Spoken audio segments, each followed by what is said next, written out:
Hi, this is Charles Kelly again. A few days ago, I did a broadcast regarding travel and travel insurance, and that you should make sure that you are covered with travel insurance, and the fact that it could cost you. In one case, someone paid out £750,000. An insurance company paid out £750,000 in America for an operation following a stroke for one of their policyholders. So it is very important to have insurance when you travel. And funny enough, today the BBC have done a big thing about health tourism. This is the so-called health tourism where people come into the country deliberately to get medical cover, or they might be here anyway on a tourist visa and fall ill. I suppose that's not quite health tourism, but one doctor suggests that it might be an organised crime, that people have been flown in to have babies.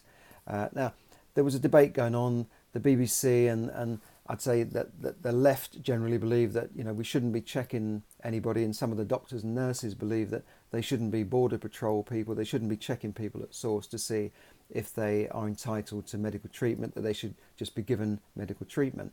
Well, let me just clarify this. First of all, in the last few years, Britain has introduced measures to stop, I suppose, the abuse of this system, and to check people's entitlement to medical treatment. But they will still give emergency cover. So if a tourist is here, even if they're here illegally, they've overstayed, if they get knocked down in the street, they'll be taken by an ambulance to the hospital. They're not looking in their pocket for the credit card, and they'll be given emergency treatment. But they'll not be given ongoing treatment for an illness. And I gave the example of someone I know that came over here from the Philippines, and she had a stroke while she was here. She was visiting, and she was taken into hospital and given immediate care. But then they said, look, you're going to need MRI scans, you're going to need this, you're going to need that.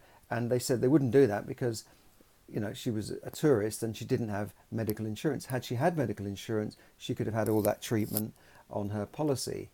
Now, there is another form of treatment for Europeans within the EU. We have what's called an EHIC card, EIC, European Health Insurance Card, I think it's called it, or an EHIC, European Health Insurance Card, EHIC, which you can use around Europe.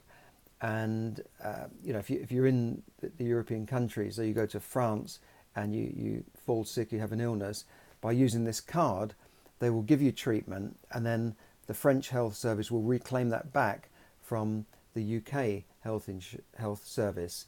And that's a system that's been in place for a long time. I don't know what's going to happen after Brexit, but obviously that wouldn't cover things like theft and loss of baggage and that sort of thing that the health insurance policy would provide. But it's still useful to have, and make sure you have that if you're travelling around Europe. This doesn't cover non-Europeans coming in. That they wouldn't have that sort of system. And also it's known that British hospitals have been very slow to collect that money that's owed to them by people from other European countries having treatment in the UK. And the final thing to remember is, the health service is quite stretched. People have to wait a long time for operations, sometimes even serious operations. And there is an argument to say that they shouldn't be treating the whole world for medical conditions when they haven't paid into the system here. And the government defend this policy by saying that since it was introduced a couple of years ago, that it's brought in an extra £2 billion into the health service, by charging people or insisting that people come up with some method of payment before treatment. So that was just a little bit on. I still think if you travel somewhere, you should have health insurance, and if people come to this country, they ought to have health insurance.